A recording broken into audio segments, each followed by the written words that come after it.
streets and BP, you know where the miners be. Tune in when the sun goes down, Miner Talk's the word in town. From the Sun Bowl to the lights, we're talking football every night. Win or lose, we're standing tall. El Paso's pride, we sing it on. Miner Talk, we're keeping it real. Every play, every drill. From the field to the mic, we're all in, ready to strike. El Paso nights, the stars so bright. Miner Talk's got the spotlight.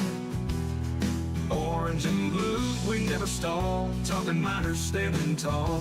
Franklin Mountains in the back, with the miners on the attack. We break it down every snap. With every fan, we bridge the gap. The Rio Grande that flows so wide. Miner Talk's our city's pride. From the lows. It is Miner Talk presented by Jack in the Box. I'm Adrian Broaddus.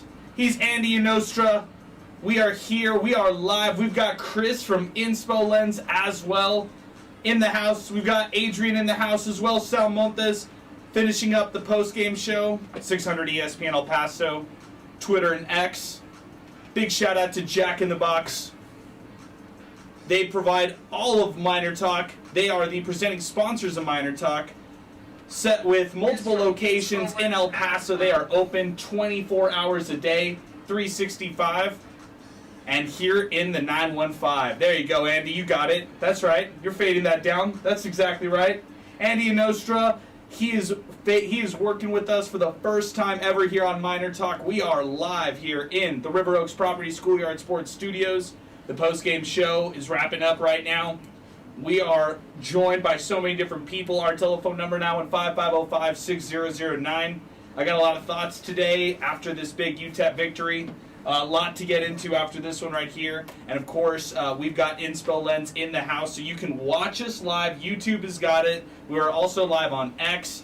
You could check us out wherever. You could chime in as well, 600 ESPN El Paso on our free mobile app. And then make sure to check in as well, 600ESPNElPaso.com for all the coverage here over the weekend. Zay's got the Miner Roundup.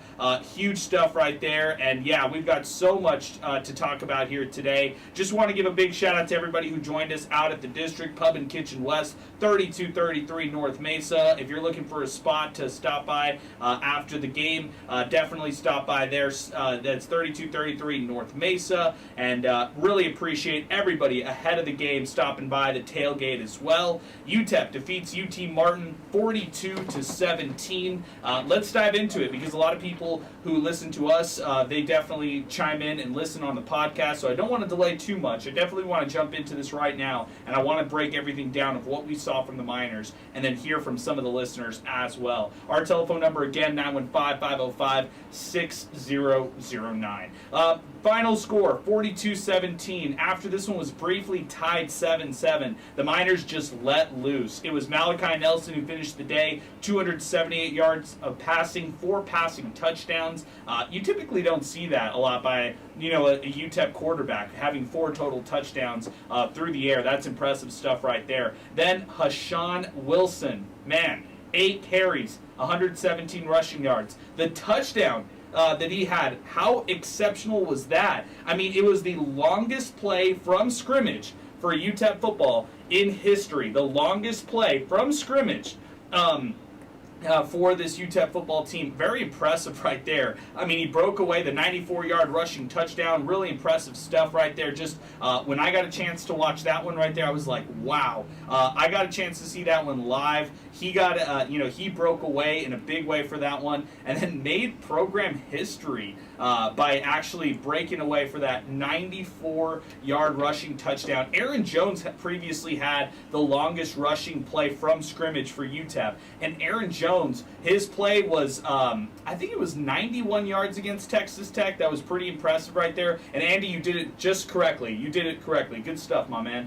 Also, the longest passing play in UTEP football history. People will love this one. Billy Stevens. You have to go all the way back to Billy Stevens touchdowns. In the 60s, a 91-yard passing play that the Miners had back then.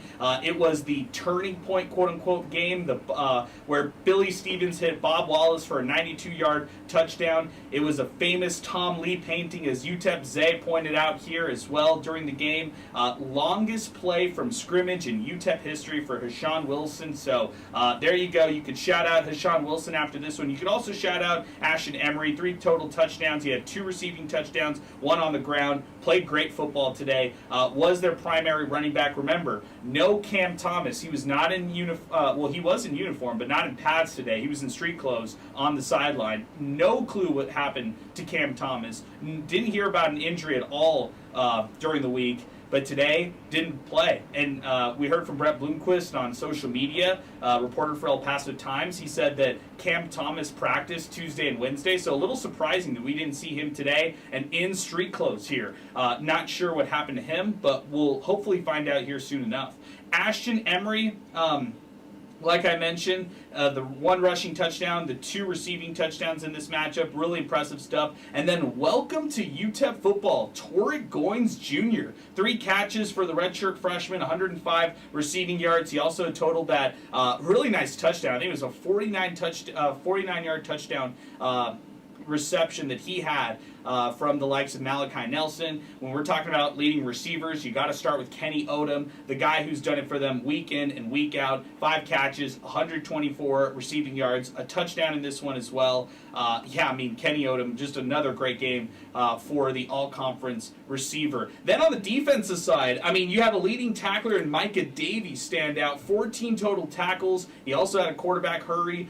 He was all over the place on defense. So really liked what we saw from Micah Davies in this one right here. And then the other point to all of this right here, look, I'm not going to get too high. I'm going to get excited. UTEP fans can get excited. This is one of those where, if you're a UTEP fan, for sure, you can have that kind of excitement. But at the same time, I would not get overly excited, knowing that, hey, at the end of the day, this is still an FCS opponent. UTEP should have won this one right here. And now, if you're UTEP, it's on to the next one. Get excited about this one.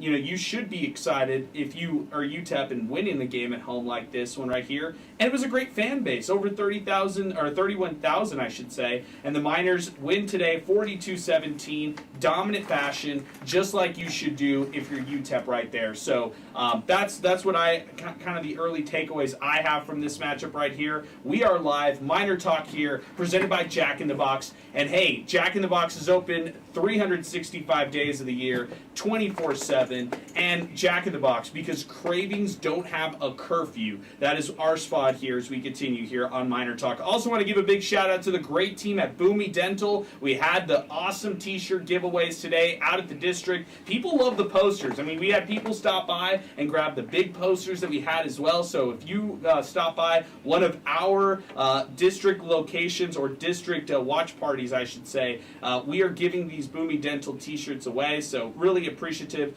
We're super appreciative to Boomy Dental. I think this has been one of our best giveaway items that we've had in a long time. Just consistently rolling this out all the month of August. It's now trickled into football season, and really enjoy working with the team at Boomy Dental. They're rooted in El Paso. They're inspired by you here in the 915. They're your family dentistry with no long wait times, easy booking, flexible rescheduling, and get this, new patients can receive 30% off your treatment and cleaning, plus your exam and x-rays for $99. Just mention El Paso Roots. Give them a call, 915-591-2525. Visit them online, boomydental.com. That's B-U-M-I dental.com. Or visit them at 1612 Lee Trevino. Boomy Dental, where dentistry meets Earth.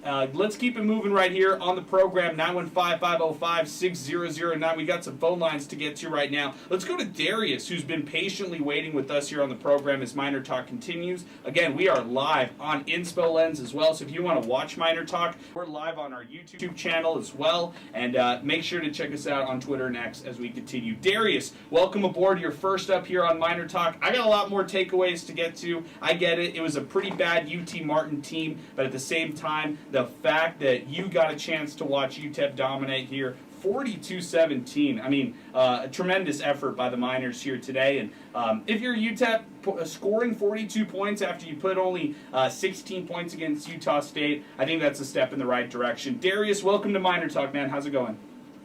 Hey, man, how you doing? Doing great, man. Give us your thoughts on this one. Yeah, so, well, first things first, the atmosphere there at the UTEP game was amazing. I don't remember seeing a UTEP game with the atmosphere being so wild. It was 30,000 people there, but it was loud. It was like packed. It was like really, really loud. The defense snapped on all cylinders. I think they were 2 for 11 last time I checked the scoreboard. UT Martin. We had some good goal line stops. The defense was everywhere. The sideline was hyped. UT Martin sideline was already bummed out when it was 14-7. There, it was just gone. Like you said, it's an FCS opponent. We get that, right? We got Texas next. If we can cover at least the spread, I think it was last time I checked, we were 20-point dogs. I think we can cover it. I feel like it. I think Scotty Wallace brought some great, atmosphere here to El Paso. I really really do hope, because it's good for the city to see them win. Why not, right? Special teams was great. Offense was great. Malachi Nelson was great. Coverage on the punt returns was amazing. We snapped on all cylinders. Let's see what we do.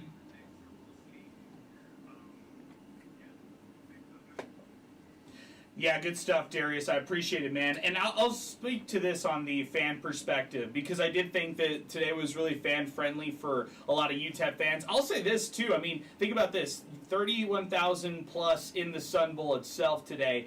And there was a lightning delay. Like, can you believe this? I mean, Mother Nature has been undefeated this entire year. The fact that there was another lightning delay in another football game, I mean, come on. Last week, it was all the high school football games, Thursday and Friday. Yesterday, I didn't say a word, but there were really no delays in any high school game out here in the 915. Today, we heard Locomotive go into a lightning delay, and then I think, oh no, please not UTEP. And it was a 40-minute delay, which I thought would make a lot of fans just go home. And at that point, it was still pretty much a game. I mean, if people remember, it was like 7-7. It was actually it was 7-0. UTEP was up. But not a lot had gone right for UTEP's offense up to that point. And I thought Tennessee Martin was doing a good job defensively, forcing UTEP into third down situations and not really allowing UTEP to move the ball early into that game before the lightning delay. And then the lightning delay hits. 40 minutes pass, the fans don't really leave. I was impressed with that. The fact that most of the fans stuck around and stayed to watch the rest of the game. And, they resumed action after the 40 minutes. They were still in the first quarter, which was crazy in itself. And then after that first touchdown by Tennessee Martin, it was 7-7. UTEP really didn't look back. It was 3 straight touchdowns by them. They went up in a big, big way. I mean, first off, they had a deep shot touchdown pass to Torrent Goins Jr. That was really impressive. The 48-yard reception thrown by Malachi Nelson. That was right after, again, UT Martin tied things up at 7-7. Then, in the second quarter, it was Ashton Emery completing the 6-play, 76-yard touchdown drive that only lasted 2 minutes 35 seconds. They went for 2, and our very own pal, Cade McConnell, threw his body into the end zone, and he dove in for a 2-point conversion. We went crazy for that one. I was like, what happened right there? I actually had my head down. I was writing my notes, and I had my head down, and then I look up, and Cade's flying in the air, jumping in the end zone. I was shocked that they even ran that 2-point conversion. Very aggressive approach by UTEP right there. They go up 22-7 with 8 minutes to go here in the first half. Then Hashawn Wilson breaks away for that 94-yard rushing touchdown. They're up 28-7 after they missed an extra point. Then after that, they really didn't look back. There was really nothing that was really stopping UTEP in the second half. I thought they went into halftime with a comfortable lead. They were up 28-7. Really not. You're up 3 scores at that point. UTEP was in a really good spot up to that point right there. And then Tennessee Martin had a field goal to start the third quarter. They couldn't really convert. Credit UTEP's defense, right? They stopped them in the first half, when Tennessee Martin drove all the way inside UTEP territory. And I thought the Miners just did an exceptional job of, playing defense in this game and forcing Tennessee Martin into really bad situations where they could not, for whatever reason, they just could not get things going. They could not get into the end zone.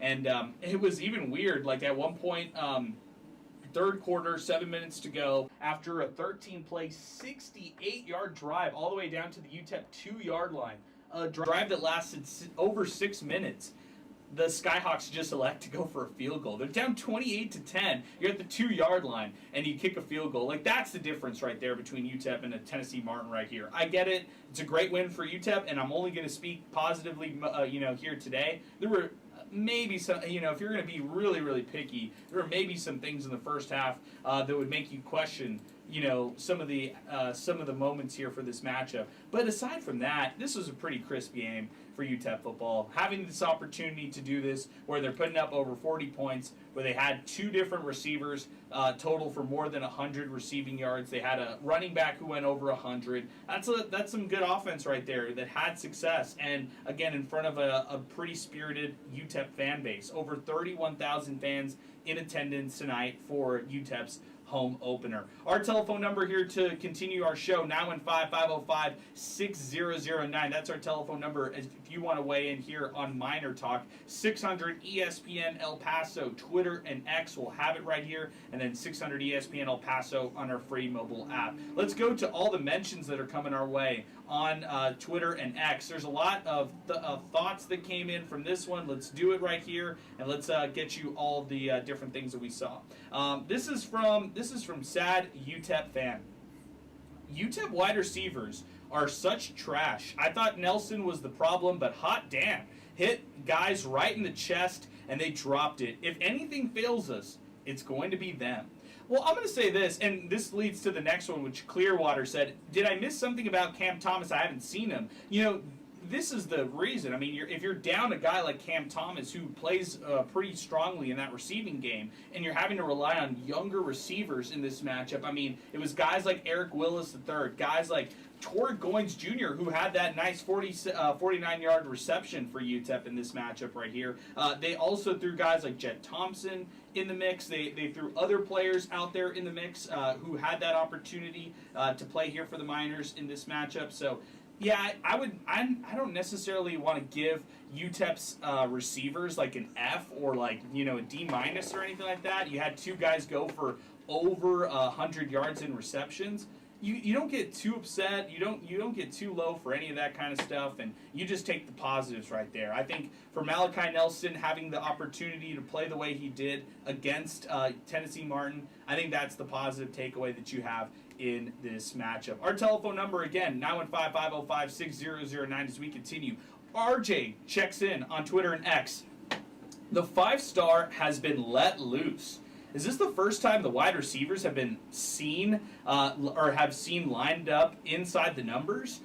That's a good point. I mean, I thought I saw a lot of variance when it came to UTEP's passing game in this one. Very aggressive approach by Scotty Walden as a play caller in this matchup, and I thought they paid off for a lot of the risks they took offensively. And I thought also the Skyhawks at one point, they started just loading up the box, trying to shut down Ashton Emery, the running back, and force Malachi Nelson to throw. Well, when you dared Nelson to throw, he was dealing here today. I think he really showed his precision and efficiency. I had him down starting the game 4 for 9 for only 45 passing yards, and remember, he had the fumble early into this game as well. He had a fumble on his side, so that led to the touchdown for the Skyhawks in this one, by the way. So after that, after he started 4 for 9, he finished off the first half going 6 for 9, and then he threw for over 120 passing yards and had those 2 passing touchdowns. So there you go. There's Malachi Nelson unleashed after this game was tied briefly, 7-7. It seemed like he really didn't look back. It seemed like maybe getting hit in the mouth after taking the jab in the face, Malachi Nelson was ready to go for the second quarter and then all the way throughout the second half. This is coming in from Herman Flores. Took care of business. The defense looked great again. Hopefully a decent performance in Austin. There you go, Herman. Appreciate it, man. This one's coming in from Little Badger. This is the type of win UTEP needed. Yes, they were supposed to win, but seeing them not only win, but do it this time was awesome. Hopefully this builds up some confidence after the UT game. I think you meant before the UT game, but I hear your point, my man. Thank you, Lil Badger, for chiming in on the program. I'll say this, as far as Texas next week, we will be out there, 600 ESPN El Paso. We're really excited about that. We'll be out there in Austin live for MinerTalk, live for the game, and we've got so many thoughts to bring up here on the program. Our pal Braulio weighs in on the program. At Braulio Thoughts on Twitter and X, was at the game. Overall, a great showing, focused on consistency matter, and great defense, good offensive flashes. Picks up. That's coming in from Braulio. Good stuff, Braulio. Appreciate you weighing in here on the program. This is David Castro. Of course, the one day out of the year there's lightning in El Paso. Sarcasm. It happens to be during the UTEP football game. Crowd looked bad on TV. I wonder how many will stick it out during the 45 minutes to the hour delay. I don't know, man. I guess I have to rewatch the television broadcast because the crowd was there today. The crowd had the opportunity to really weigh in, and the crowd was really engaged in this one right here. So I thought it was a great crowd here today, and the crowd having to kind of weather the storm figuratively and literally with the lightning delay. I mean, I was impressed that, they had the 31,000 that they recorded here. And I'll say this, had they not had the lightning delay, UTEP would have honestly maybe even hit 35,000 in this matchup with a walk-up crowd of maybe 4,000 to 5,000. I don't think that's far off to say the way that you saw GECU have a ton of people out there today. They bought a ton of tickets. They gave it out to a lot of their members. So we saw GECU do a lot of different things for UTEP fans and giving away some free tickets. Also, definitely want to mention this.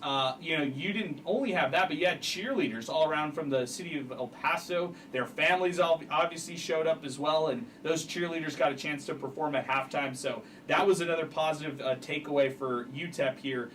Having those fans out there getting a chance to go out to this game. I mean, that was some good stuff right there too. This is coming in from Leo_Miner fan.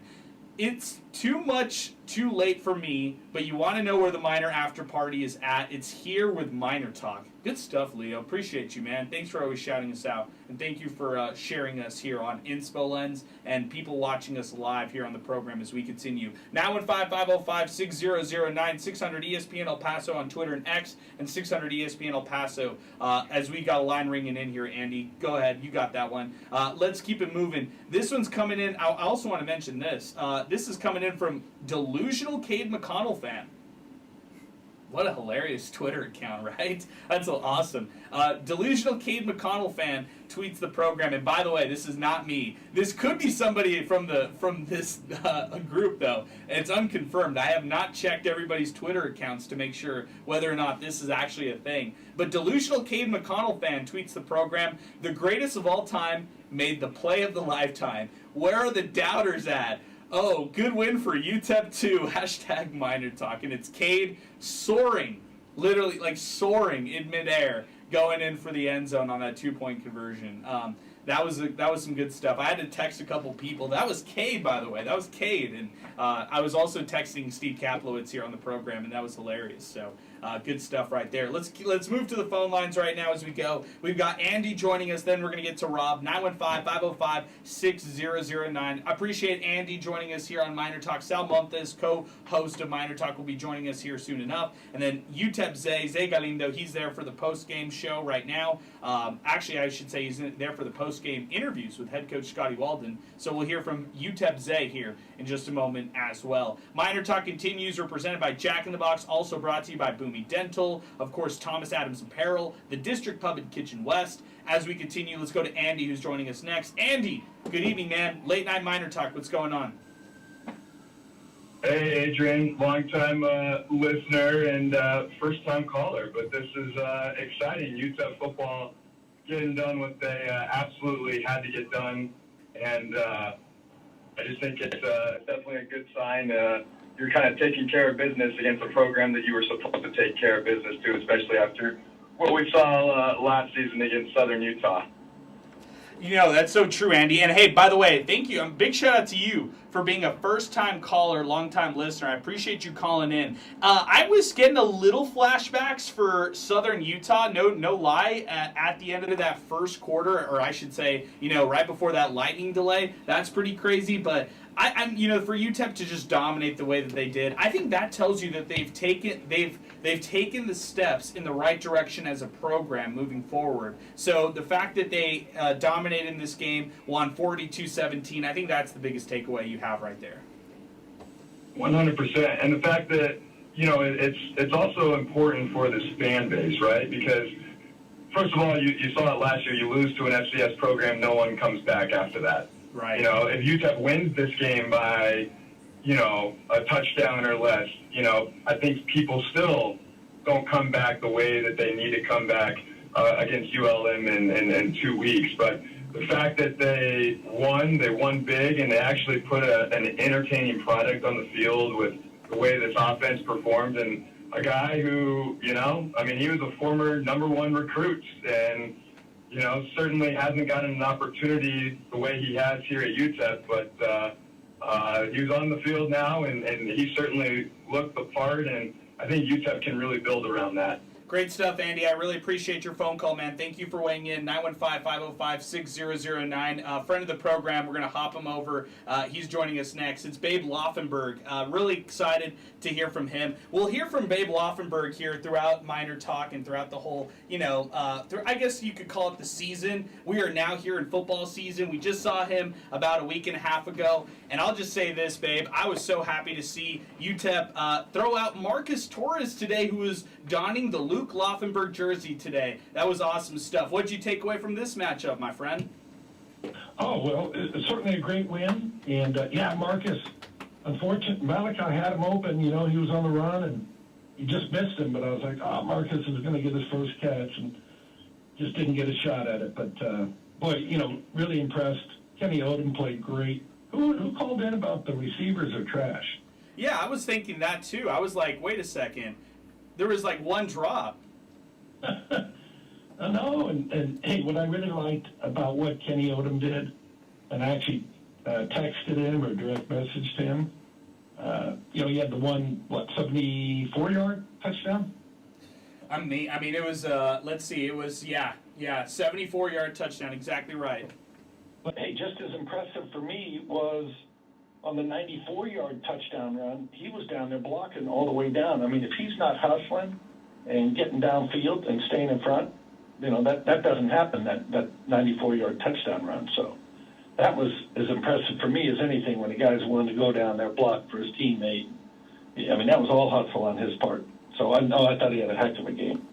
Oh, yeah, I agree with that completely. And by the way, only 2 drops, so can we pump the brakes on the receivers and calling them trash over there? I'm with you there, Babe. Especially, you have guys stepping in while Cam Thomas is out right now. Like, he was on the sidelines in, warm-ups, basically, and having, today 15 catches by these receivers, 278 receiving yards in this matchup, and then you look at it, 4 receiving touchdowns off of 4 Malachi Nelson touchdown passes. That doesn't really happen as much at UTEP offensively. And the interesting thing is, Malachi missed that first touchdown on the post. He had an open receiver.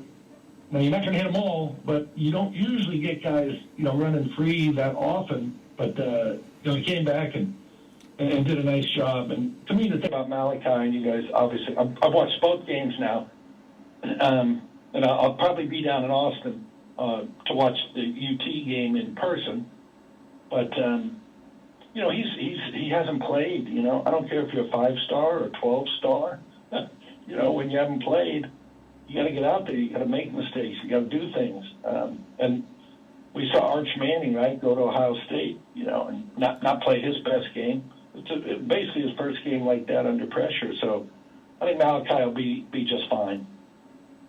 I think that everybody's so quick to rush everything, right? Like, can we also say for all of this right here, let's make it to where you can wait to evaluate some of these guys. I just can't believe that everybody's rushing to judge everybody so quickly Babe, I feel like when it comes to just game one, I don't care if it's NFL, high school football, college football, you kind of throw week one out the window, especially for college when you don't really get a preseason, kind of like the pros do. So for a squad like UTEP after Utah State to put 42 points, I don't care who they're playing. Offensively, they rose up to the occasion today at the Sun Bowl for their home opener, and then throw away Austin next week, having a chance to beat Louisiana Monroe in 2 weeks, and having a chance to beat Louisiana Tech in their Conference USA opener on Saturday, September 27th. I think those have to be the goals moving forward. Yeah, I mean, there were a lot of good things about tonight's game. They had 3 penalties, which is great. Actually, I take that back. They got the holding penalty on the very last drive when I thought they might even just be taking a knee. But so the penalties, they played smart football. Nobody did anything stupid, hit people out of bounds, all that stuff. I thought Ashton Emery really ran well, ran hard. I was impressed with him tonight. So, yeah, there were a lot of good things, I think, to take out of that game. And you got a heck of a punt returner. There you go. I mean, Eric Willis, the third, having those opportunity. I thought so too, and I thought he was playing pretty well in the receiving game as well. Babe, any final takeaways here today as UTEP gets their first win of the season and, hey, excites their fan base, 31,000 plus in the Sun Bowl?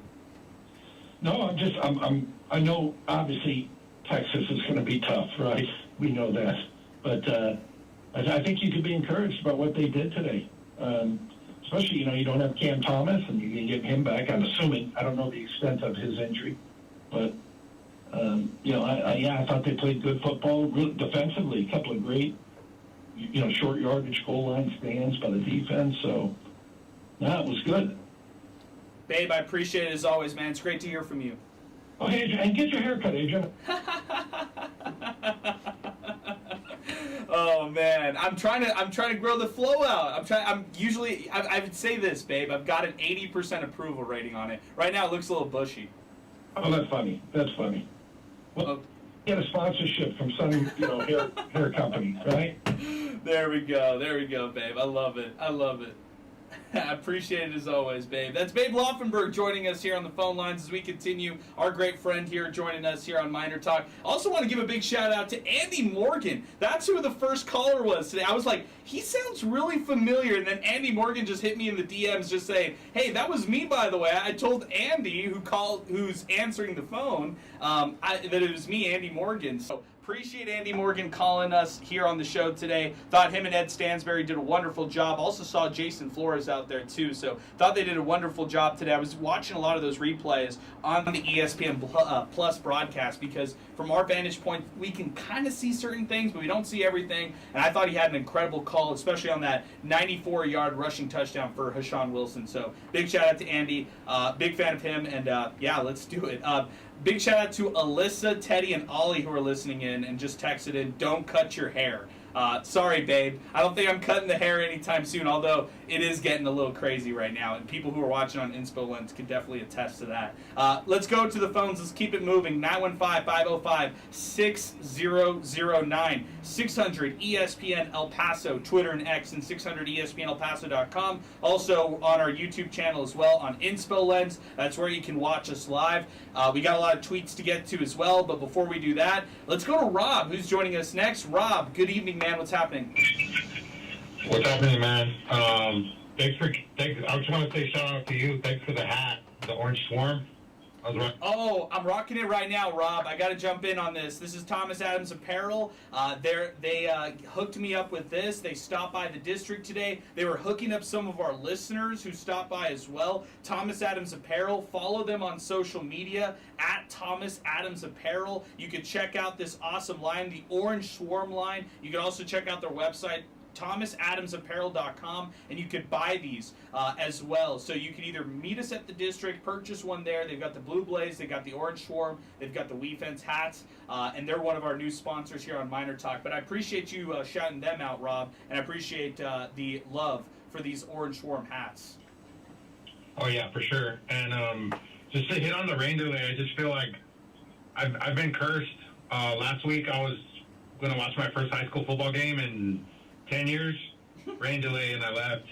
I was looking forward to Thursday night football, rain delay, and then I'm walking into the stadium today, and I see a couple thousand people leaving and a rain delay again. So yeah, I did see a lot of people leaving, and shame on them because it didn't really last very long. But when I got to my seat, I was just pleasantly surprised with the crowd that was there. I thought the energy was great in the stadium, and the players fed off that.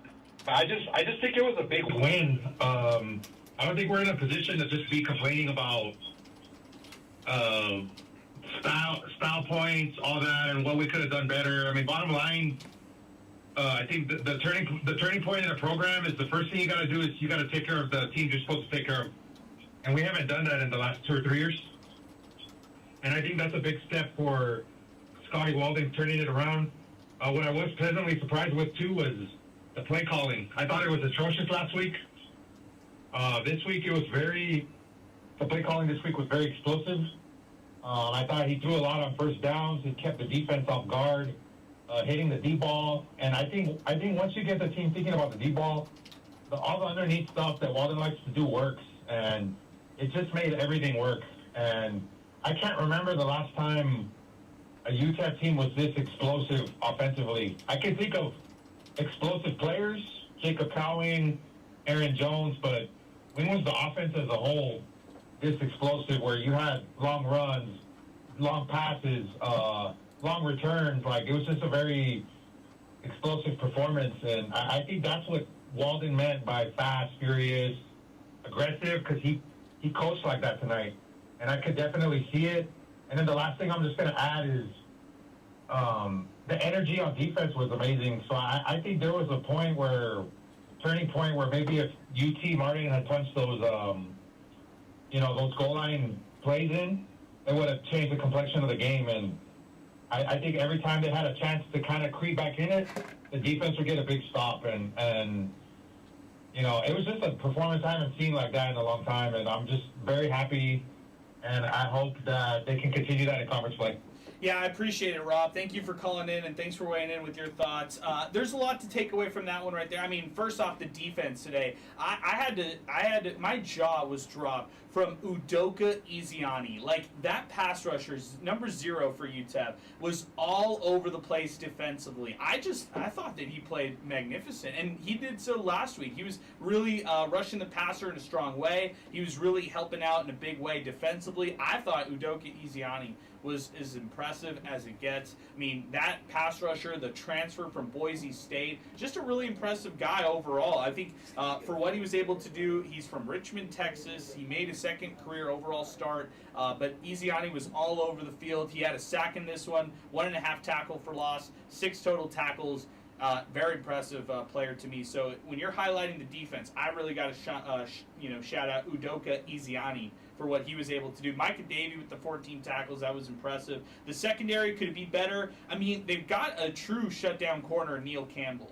I think they're going to struggle at that second corner position, the Marcel Blocker or Justin Content position. It was Justin Content getting the start today, so just so everybody kind of keeps that one in mind. But yeah, it's going to be Solo Barnes. It's going to be Xavier Smith. And then, so you got a chance to watch these two guys really shine here as we continue. Also, Lance Russell, by the way. No one even throws Lance Russell's way. I got to give him a shout-out. And then Garrett Hawkins, the linebacker, number 43. It was so funny. On a 3rd and short play, Garrett Hawkins went in on offense, the linebacker. Number 43, yes, he went in on offense. That was pretty impressive to see. And he took the carry, he rushed for 2 yards, got the first down. And I think it just shows you his athleticism and what he's able to do. So Micah Davey with the big one right there. So definitely good stuff right there.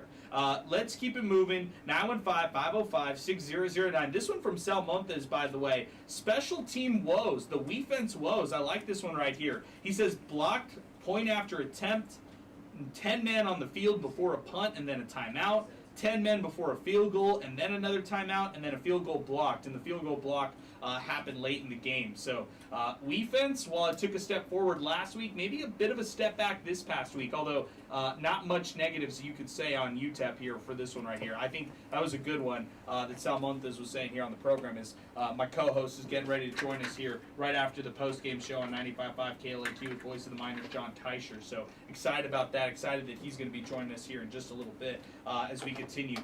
Let's continue right here. Oh, Sal said that he could pop in right now for 4 minutes. I love it. The 4-minute Miner Talk from Sal Montes as we continue. What's up, Sal?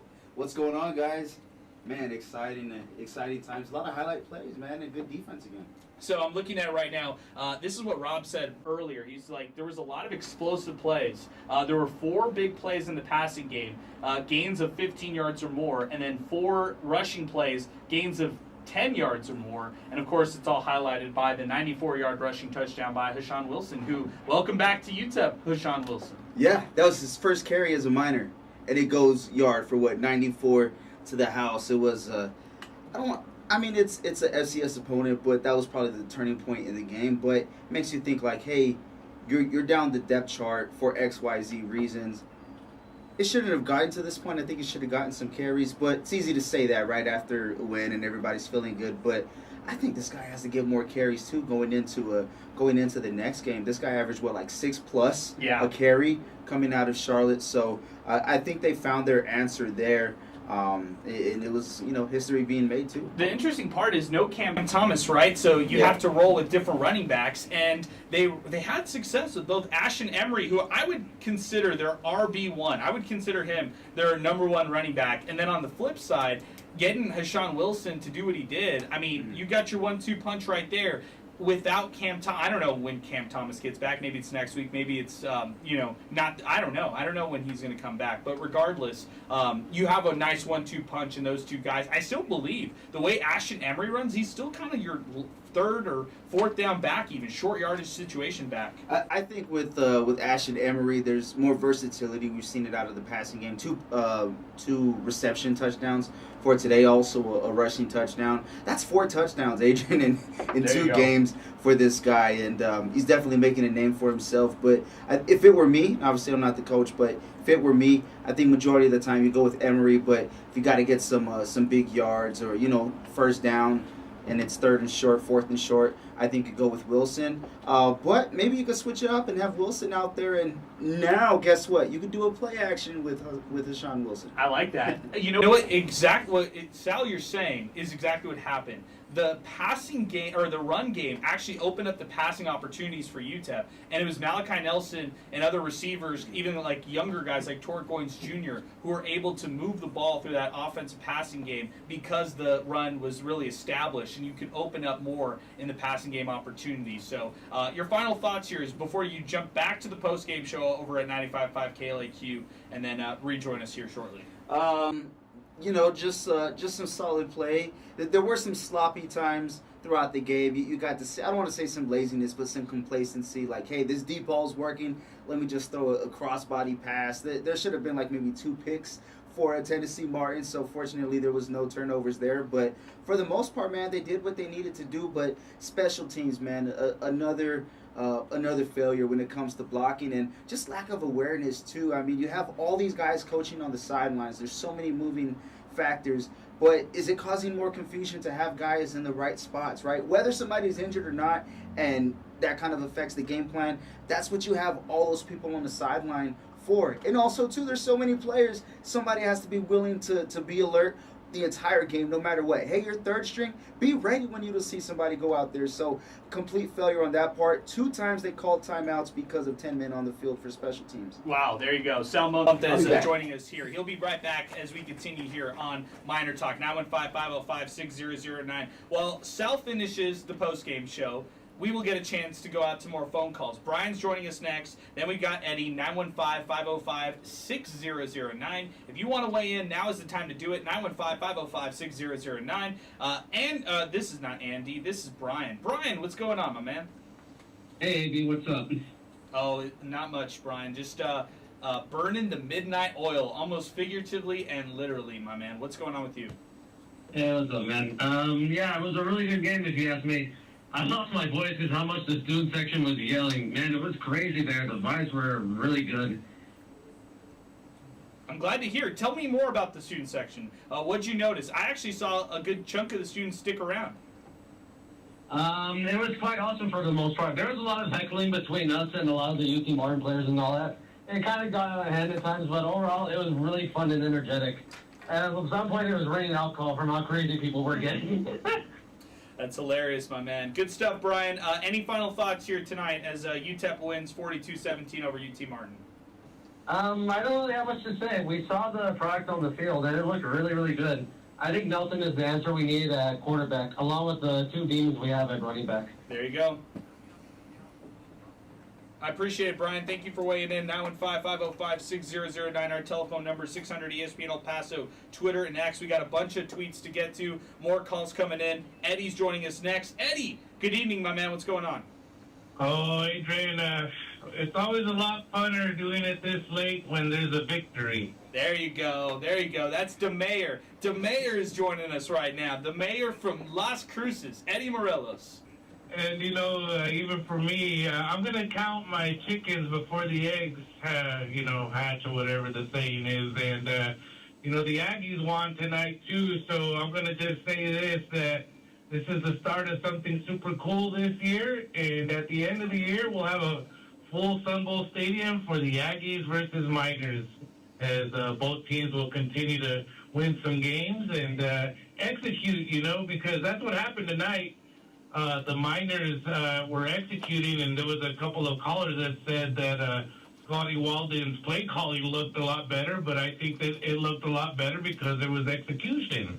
And then the play calling, again, came to fruition, I guess you could say, at the end of the game. I guess the time management got away, and they should have just, run the ball a couple of times there to close out the game and just finish it. But Walden wanted, I guess, put some more yards up or something. But, I thought that was interesting. Why not just finish the game off? You're up 42-17. Just close it out. After such a bad first week of Conference USA football, right? I mean, let's just call it what it is. It was awful. Conference USA bounced back today. It was New Mexico State, like you mentioned, 21-14 against Tulsa. That's a good win right there. I didn't like 45-21 Toledo annihilating Western Kentucky. That was one I didn't like. But this is the one. This is my favorite one right here. Missouri State 21, Marshall 20. How about that one right there? Missouri State getting a big win over the Thundering Herd. And then sneakily, best game of the week, Jacksonville State. Not really having difficulty against Liberty. They defeat the Flames 34-24. That was from earlier today.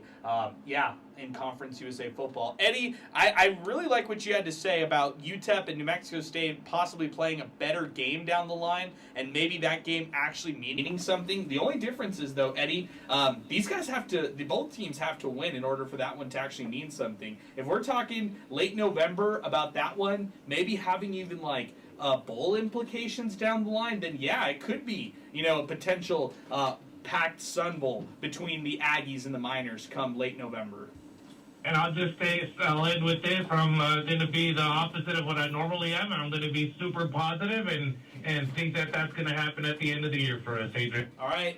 There he is, the mayor, Eddie Morelos, who's joining us here on the program as we continue now in 5505-6009. I'm just, again, I want to say this, as far as UTEP's fans tonight, sticking it out through the rain delay, or the lightning delay, I should say, and hanging out in the Sun Bowl the way that they did, I thought that was some impressive stuff. I thought that was really solid by that UTEP fan base right there. Let's go to Tony, who's joining us next. Our telephone number, 915-505-6009. And then after this, I would like to bring Chris from Inspo Lens on the program for a little bit as we continue. Let's go to Tony, who's joining us next. Tony, good evening, man. What's going on? Hey, man, I just want to chime in. I think we don't need to get too excited about Malachi. I mean, if you look at the receiving, Odom, having all those yards after catch, he's just padding his stats. Let's not get excited about Malachi Nelson and the numbers. Let's look at the receivers, what they're doing. Odom had a big game last game against Utah, and he had a great game this game. That's all I got to say about that. Fair. Wait, real quick. Fair. Because I'm looking at the numbers right here, Tony. I like the fact you bring up yards after catch. Kenny Odom, 101 yards after catch. UTEP totaled 188 yards after reception today. And again, Malachi finished with 278. So he's throwing for 100. The receivers are adding almost 200 on their side right there. So I'll just say this, though, kind of going back to what Babe Laufenberg said, Tony, the reason why, I guess, I'm not necessarily like overly excited, but at least I'm more optimistic than last week, is this is only his second start in his college career. So I think that's where, if you're trying to be positive or a little bit more optimistic from last week's performance, I think that's what you'll hang your hat on. The fact that this is only, start number 2. And yeah, there's still some passes that didn't look great, and the completion percentage was 54% tonight, so it wasn't the best, but at least it's a step in the right direction compared to what happened last week. Listen, I was very critical of Locker last year, so I'm being the same critically with Nelson. That's why. Fair. We all should be.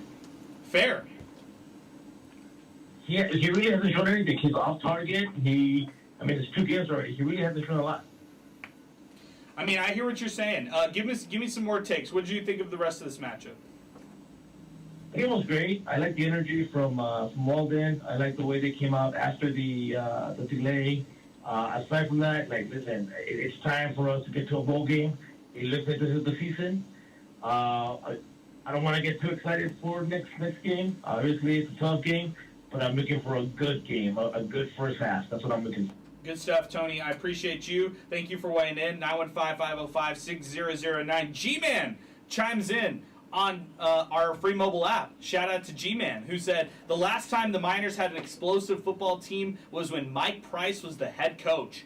Where did you get that orange swarm hat? Well, I got it from Thomas Adams Apparel, so I appreciate you asking, and thanks for weighing in, G-Man.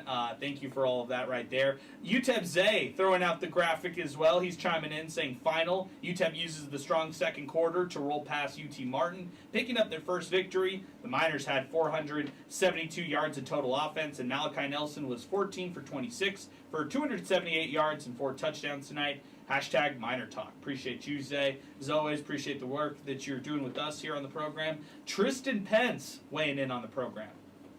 Good game from UTEP tonight. The players got great energy, and the fans fed off the energy.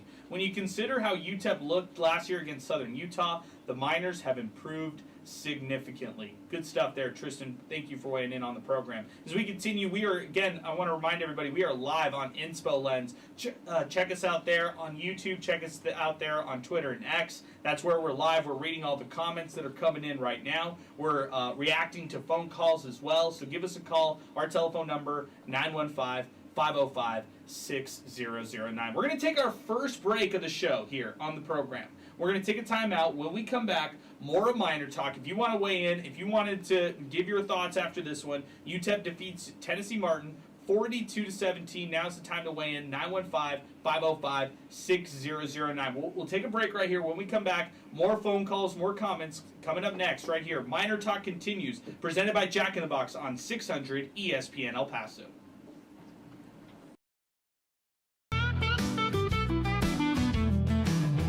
Cruising down the streets of BP, you know where the Miners be. Tune in when the sun goes down, Miner Talk's the word of town.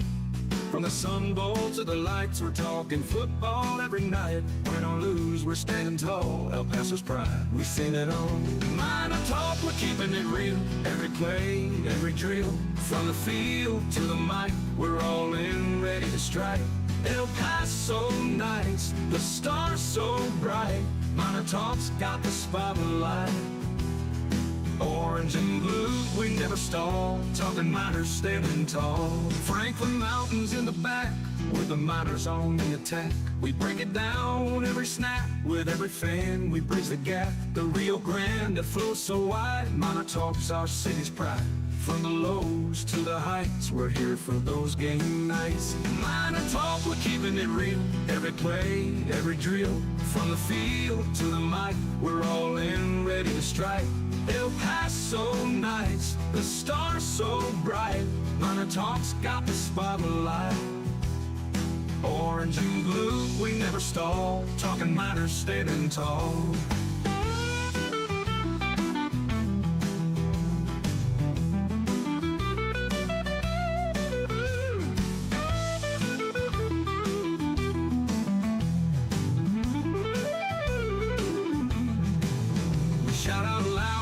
crowd, every voice we make it proud. From the heart of El Paso, wherever miners let them know. MinerTalk, we're keeping it real. Every play, every drill. From the field to the mic, we're all in, ready to strike. El Paso nights, the stars so bright. MinerTalk's got the spotlight. Orange and blue, we never stall. Talking miners standing tall.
MinerTalk continues. We are back, presented by Jack in the Box. I just rushed over here to make this happen. Had to rush out, get some water, get some tea over here. But we are continuing. It's past midnight. MinerTalk after midnight. Andy, our man, I'm going to say what's up to you. How are you doing here on the program?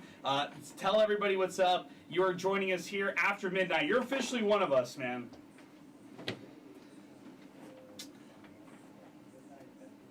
Oh, Andy, I can't hear you. It's okay. It's all right, my man. We'll make it happen. We'll make it happen next time. But I appreciate you in a big way. Thank you for weighing in. Chris is joining us from Inspel Lens, and I appreciate him as always. Chris, you can take any chair you want. Yeah, take Sal's for right now. That's great.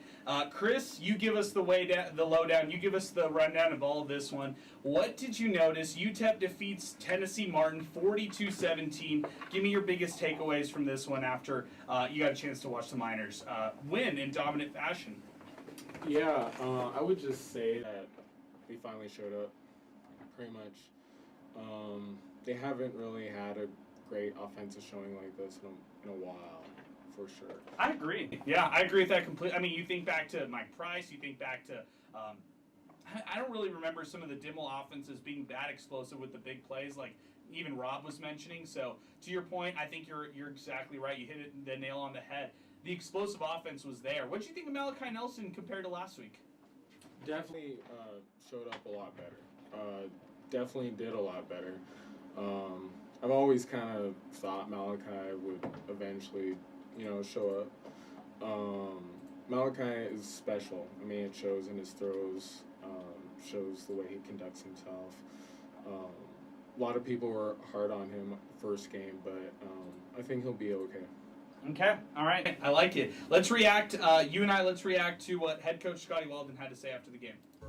Unbelievable. We had the rain delay early in the game, and I was going to the mine staff, and I was just saying, don't leave, please come back. We didn't want them to leave, and they didn't, man. I tell you what, I was very, very impressed by our student section. I felt like it was more full when we came back down, honestly. And so shout out to Miner Nation.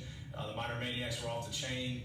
I thought, third down and fourth down, I thought it created a loud environment for them. So really thankful for our fan base. Sun Bowl's rocking tonight. That's how it should be. I thought we played probably one of our first complete games since we've been here. Still a lot of things to clean up. I don't like the way we finished the game, on special teams. But I love the explosive plays from the offense. I thought we played very explosive tonight. I thought Malachi made really good decisions with the football, saw the field well, and our offensive line, had their best game by far. Executing our run game, and then Hassan Wilson and then Ashton Emery just gave us several explosive plays and didn't let the first man bring them down. And defensively, I thought we played extremely physical. Michael Davey was all over the field. I'm not sure how many tackles he had, but it felt like a lot. And I love the short yardage defense. You know, the ability to stop a team on 3rd and 1, 4th and 1, over and over the goal line, stand. Our fans were into that. They were loud. I mean, that really helped us create a elite environment. You know, here at the Sun Bowl. I mean, just that our players fed off that. So I thought that was really good. You know, I love just the way we tackled in general. Felt like we were very physical. So overall, it was a really good night. A lot to clean up, though, a lot to get better. But very proud of the win. Proud of our football team and our coaching staff in bouncing back from the first game loss and being able to defend the Sun Bowl. There you go. There's head coach Scotty Walden. His comments after this one. Your takeaways, Chris, as we continue here on the program. Definitely not so fired up this time, but I mean, it's great on a win. Obviously, the crowd was pretty good for a home opener. Scotty was, loving that. But I mean, there's not too much to say on that. I mean, especially in a win, he's not really so fired. I feel like he's more fired up on a loss than in a win. But yeah, there you go. I did take this away, Chris. The fact that he said it was the first complete game that they've had since being here. That's an interesting thing in itself to actually go out on a limb and say. So first complete game that they've, and I would say the first quarter, I would say right before the lightning delay, it was a little back and forth. And I really loved how the defense started the game, setting the tone right. It was a forced fumble that they had on their end, and then UTEP capitalizing on a quick 24-yard touchdown drive. It was Ashton Emery who had a 2-yard touchdown. Miners go up 7-0. UT Martin had a punt after that. They faked like they were going to go for it on their next drive. They punted it, then UTEP punted it, and then it was the rain delay. So the rain delay, right before that point, I would say it was just too early to say that, they were necessarily playing electric. I just love the way that the defense started. And then the offense just did enough to make it happen up to that point. And then after the rain delay, it was a turnover on downs inside the UTEP 30. Again, the defense stepping up in a big way. UTEP then had the lightning delay, I should say. And after that, Malachi had a fumble right after the lightning delay. The Tennessee Martin Skyhawks had an 11-yard touchdown sweep, so they tied the game 7-7, and then back-to-back-to-back touchdowns by that UTEP offense. They really never looked back right after that. So, Chris, as they go to Texas, or what can they take away from a game like that at Texas, in your opinion, before we let you off here on the program? And I appreciate you joining us, as always, my man. I feel like that they can build off of this win just based off they're able to score. Finally, we figure out that UTEP can score. Football is about scoring, and they can finally score. I would hopefully think that they would try to score at Texas, not just, it's going to be a loss, most likely. Yes. But I would definitely try to score as much as possible. I mean, throw everything at them. Yeah. Just like they did at UT Martin. Not like, little dump passes and all that. I would throw out the playbook. Yeah, I mean, score more than San Jose State did today, which was just 7 points. Yeah, definitely. And UTEP should, give them hell. Yeah, okay. I like it. I like the puns with Texas. Good stuff, Chris. Chris joining us here on the program as we continue. Inspo Lens is how we are live right now on Twitter and X, and then, of course, YouTube as well. So appreciate it, Chris. Thank you for joining us here as we continue. Let's move along. We've got some tweets to get to, and then if you want to weigh in, 915-505-6009. Chuco Wayne at Chuco Miner says, "Go Miners, #horns down." Good stuff. Enrique, who chimes in at El Guapo, or no, I should say at El Churo Guapo 85. Great win for the Miners. This is the same UT Martin who held Oklahoma State to 27 points. Malachi looks a lot more comfortable, and this will only boost our team. I feel like we will have a winning season at home. By the way, I stayed in the rain to boo the refs who fled. Ha! Okay, Enrique, appreciate it. King Eric chimes in. They saved all the scoring for this week because, wow, I expected a win, but I don't think anyone saw this coming. It's great to see a blowout nonetheless. Collect that check next week and come back healthy. I think that's kind of what Chris was saying. You know, score some points, collect a check, and get home. This is coming in from RJ. Secondary might be the only group that holds the defense back. I think it's a little early to say that, but I would tend to agree with that comment. This is Mr. E, our pal. That defense will get to Manning and pressure him. The Sun City Gangsters will be playing with house money with nothing to lose. All in, go Miners, beat them Horns. Hilarious. Good stuff, Mr. E. They need you to pump them up next week, my man. Cesar Cubillos. Ice Cubillos. I saw him riding around the golf cart with Pater Pete, our pal. Yes, it was an FCS team, but a year ago, UTEP was losing these games. I'm not going to get too excited, but looking at the schedule, you could see 6 or 7 potential wins. I'll see you in Austin next week. We'll see you, my man. We'll see you there in ATX. Manny David chiming in on the program. Did make it to the game due to an already scheduled family function. No complaints here. Good win tonight. Miners feeling good heading into next week. Didn't expect them to win, or I don't expect them to win against UT, but hopefully they'll cover the spread. Okay? Manny David chiming in right there with his comments here as Miner Talk continues. Tristan Pence with another tweet here on the program. Good game for UTEP tonight. The players had great energy and the fans fed off that energy. When you consider how UTEP looked last year against Southern Utah, the Miners have improved significantly. Ice Cubillo's back with another post. The delay was lightweight compared to North Texas in 2022 or UTSA in 2015. Glad most fans stuck it out. Student section was wild and involved. Hoping to get students just as loud for UTEP volleyball on Thursday against UCLA. I got to give a big shout out to UTEP volleyball. What a effort that they had today against Texas State. Hey, here's a breaking news. They lost a set. They've been winning every single set, sweeping every single team that they've had. But today they finally lost a set to Texas State. However, they still get the 3-1 victory over the Bobcats in this matchup. And for UTEP, they've improved to 6-0 on the season. It was Kaya Weaver who had a big one. She was on the all-tournament team, and she was also named tournament MVP as the Miners head out for this one right here. But like Ice Cubillos mentioned, it's the next matchup, and it's Thursday. UCLA versus UTEP. It's a 6 o'clock start. This is going to be a great one. I mean, Club Memorial will be having this one right here for UTEP volleyball. They defeated Texas State. They deserve a great crowd out there this week on Thursday. And the Miners finishing the weekend unbeaten, 3-0. And crowned the tournament champions for the Southwest Showdown title, as they did here today against Texas State. Again, one more time to mention, UTEP taking on UCLA. It's a 6 o'clock start at Club Memorial, and you should get your tickets now. This one's going to sell out, so get your tickets now while you're listening to Miner Talk as we're talking right here, and understand that this one is going to trend to a sellout. The fact that UCLA is coming to town, the fact that UTEP volleyball has been, playing this well, 6-0, they deserve a great crowd here for Thursday night, and I think they're going to get it here as, we continue here on Miner Talk. 915-505-6009, 600 ESPN El Paso on Twitter and X, and then 600 ESPN El Paso on our free mobile app. Back to some more posts that we go, a couple others to mention here on the program. This is coming in from Will at Far West Texas. With Arch Manning wincing on his throws today, anything is possible. Oh, man. Come on.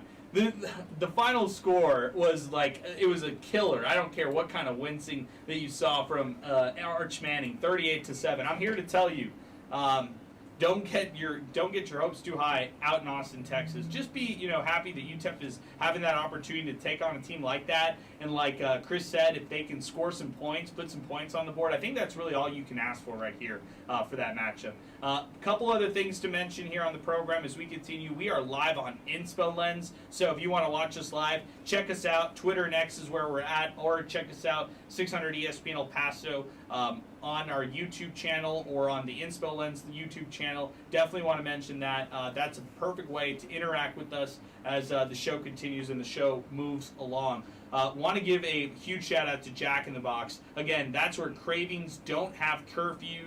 That's Jack in the Box with multiple locations around town, open 24/7, 365. Jack in the Box is your perfect spot before and after every game. Guys, let's go through some of our full game recaps and our full game rundowns here. The game started, like I mentioned, UT Martin fumbles the ball. UTEP has the 25-yard touchdown drive. Ashton Emery capping that off 7-0 is where UTEP stood. UT Martin faked like they were going to go for it. They ended up punting it on their next drive. Then UTEP punted. Tennessee Martin had a turnover on downs inside the UTEP 30. The lightning delay hit. 40 minutes later, Malachi Nelson comes out. He fumbles. Tennessee Martin has an easy touchdown drive on their end. 7-7 is the tie. Then back-to-back touchdowns for UTEP. Torrek Goins with the 49-yard touchdown. Cade McConnell ended up going out with his big effort as well with that 2-point conversion. UTEP at this point was up 22-7. Hashawn Wilson has a 94-yard rushing touchdown. They go up 28-7. They just killed them in the first half. That's all you could say right there. I didn't really have many notes in the third quarter, so I want to get to some of the final stats so we can kind of react to some of those right there and see what kind of story those tell. UTEP today, 194 yards on the ground. I mean, I know you can hang your hat on the 94-yard rush by Hashawn Wilson, but to have 194 rushing yards on the ground tonight, I think that's impressive stuff. Skylar Locklear, he had a long of 63. Ashton Emery, he had a couple of nice ones as well. He finished the day with 10 carries, 36 rushing yards, a touchdown on the ground, averaging 3.6 yards per carry. Miners as a team, like I mentioned, averaged 7.8 yards per carry. That was really a testament because of the Hashawn Wilson 94-yard rush. And then how about Skylar Locklear stepping in relief fashion and putting up that 63-yard rush as well. As we welcome on to the program, he is back, co-host of MinerTalk, Sal Montes. He's here in the building as we continue. They had the feast today. We've done the weekend. I think we're almost at the finish line of the weekend, Sal. We started yesterday with Football Friday night, and we are back here on MinerTalk. Welcome aboard officially here on the program. The post-game show is done. You are here. You are live with us. Inspo Lens has you as well, and that means that we're going to have this opportunity to talk to you here on the program as we continue. No, it's exciting, man. UTEP's offense able to do the job. The defense, man, they kind of continue pretty much the second half on. It's like 6 straight quarters, and if we want to be technical, we could put like 6.78. I don't know. But no, just an amazing, efficient performance from the Miners. You could tell that they played like they had the upper hand pretty much all game. But guess what, man? Just the same way that the Miners had fun today, that's the same way the Longhorns are going to have fun next week. That's just a different beast. They're in the SEC for one of 2 reasons. 1, they got the talent, and 2, they got the money. But no, it's a good opportunity for those guys to make some plays. I'm going to take it back. Years back, there's a running back, plays for the Minnesota Vikings. You guys might have heard of him, Aaron Jones. But this guy, although he played for UTEP, he was getting highlights against Texas Tech, against Texas, you know what I mean, on the road, and in meaningful games too, especially when it came to Conference USA. So we're going to see if somebody can rise to the occasion and get some points there. I remember back in the day, Melvin Stevenson, a pick 6, I think off of, I can't remember who it was. Maybe it was McCoy. It was like 09 area. But that's my point, though, is can you go out there and make a name for yourself? That's what you want to see. You want to see, a couple of big plays. We kind of know what's going to happen, but you also want to get out of there healthy. So, yeah, man, it's I think it's a 12:15 or 1:15, something like that. We started early broadcast, so it should be fun, man. They got the win today, 38-7 over San Jose. So I don't know if that's Sark like saying, "Hey guys, let's kind of cool it. We don't need to get 40 plus." He was, yeah.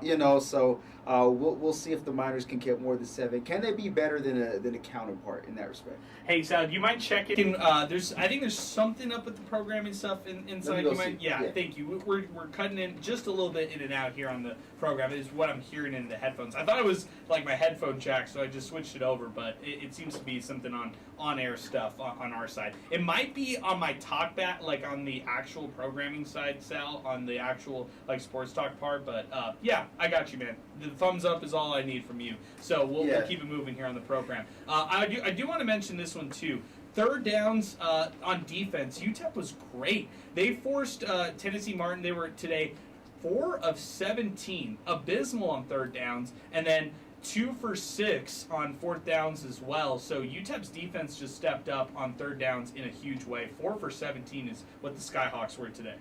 When you're able to be in those positions, right, 3rd and long, eventually, or 3rd and short, maybe 4th and short as well, you have a really good grasp of what the other team could do because there's not many options available. Play action might not work because guys are getting around the edge or just busting through the line, with relative quickness tonight, and so that takes away some things as well. So they got to play with the upper hand in that regard too, just putting themselves in really good spots. So not only winning that battle, but winning the situational football battle. And I think I know what the issue, Adrian, is. It's we just got some old equipment, man. I don't. I think so, there's too. no other way to put it. I know, but the good thing is we're live on Inspo Lens. So if people are listening to us on watching us or hearing us on Inspo Lens, that's another way for us to be here on the program as we continue. 915-505-6009. That's our telephone number. 600 ESPN El Paso on Twitter next, and then 600 ESPNElPaso.com. A couple other stats to mention here. Miners average 12.3 yards per completion. They also average 4.9 yards per play.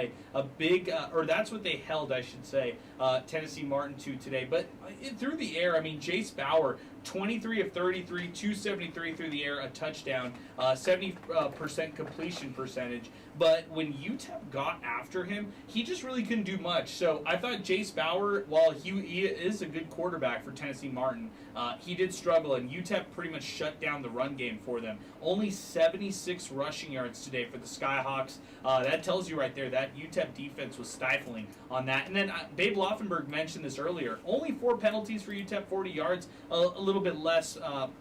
They were less penalized this game compared to last time. Yeah, and we got to be honest too. When you're at home, you can get away with some calls. I'm not saying it was atrocious. They were still going to win, but you're able to play a little bit rougher. We got to see what Utah State did last week, and that's just the style of football they play. They're just very physical, and then here you can kind of get away with a little bit more hands on the body. So with all that aside, though, they played the way that you want to see them play. So I can't really put too much into it. And on the other side, it's kind of like there were some penalties that didn't get called because they called timeouts, like 10 men on the field and different things like that. So I'll take those stats with a grain of salt. When the game is on the line, that's when I want to see this discipline take form. There you go. And just kind of seeing those little instances today.